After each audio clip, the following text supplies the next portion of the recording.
What they're literally fighting over now is about 30 to 50 kilometer space in the 20% of the Donetsk region that remains. And so what we have tried to do, and I think have made some progress, is figure out what can the Ukrainians live with that gives them security guarantees for the future. They're never going to be invaded again, allows them not just to rebuild their economy, but to prosper as a country, be a country that has an economy that grows theoretically, doing the right things. In 10 years, Ukraine's GDP could be larger than Russia's. These are the kinds of things. Stop the war, make sure they never get invaded or attacked again, protect Ukraine's longstanding and long-term sovereignty and independence so that they don't become a puppet state. They're actually independent and sovereign, and allow their economy not just to recover, but to prosper and turn it into a story of prosperity. That's what we're trying to achieve here. So what can Ukraine agree to, given all the dynamics that I've just described, and what will Russia agree to? And at the end of the day, it's not up to us. It's not our war. We're not fighting it. They're not American soldiers. It's on another continent. We are engaged because we're the only ones that can.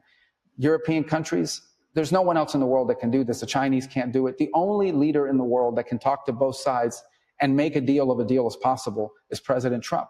And he's been very patient. He's dedicated a lot of time to it. A lot of the top people in his administration have been involved in this. We are trying to see if we can bridge the divide between both sides. To do that, we have to talk to both sides.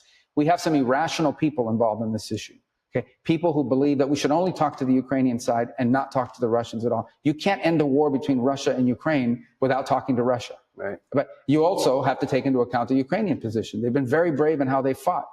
But we think that now is the ideal time for both sides to end the war. And if there's a way to bridge the divide between the two sides, we're the only ones in the world that can do it. And that's what we're trying to do. Ultimately, it's going to be up to them. If they decide they don't want to end the war, then the war will continue. But we're going to try to bring it to an end. And I think the president should be commended for that, not attacked for it or criticized. Some of these people have this notion that our policy should be just continue to fund Ukraine on unlimited amounts for as long as the war takes. That's not realistic. That's not reality.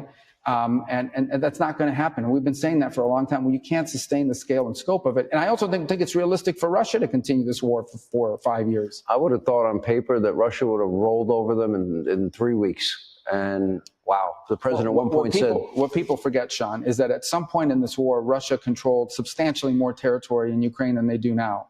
The Ukrainians, if you look at what that map looked like in March or April after the invasion, or May, 3 months after the invasion, and what it looks like now, the Ukrainians have pushed the Russians way back from where they were. So they've already achieved tremendous things because of their bravery, their courage, and how hard they have fought. But there's also the reality. This has now become a war of attrition. And sadly, the Russians have shown their willingness to sacrifice 7,000 soldiers a week. Crazy. In an effort to achieve this. Putin a couple weeks ago said, it may take long, we are going to achieve our objectives. It may cost more and take longer than we wanted to, but we will get it done. And so I actually think that's their mentality. And what we're trying to see, is it possible to end the war in a way that protects Ukraine's future, that both sides could agree to? That's what we're trying to find out.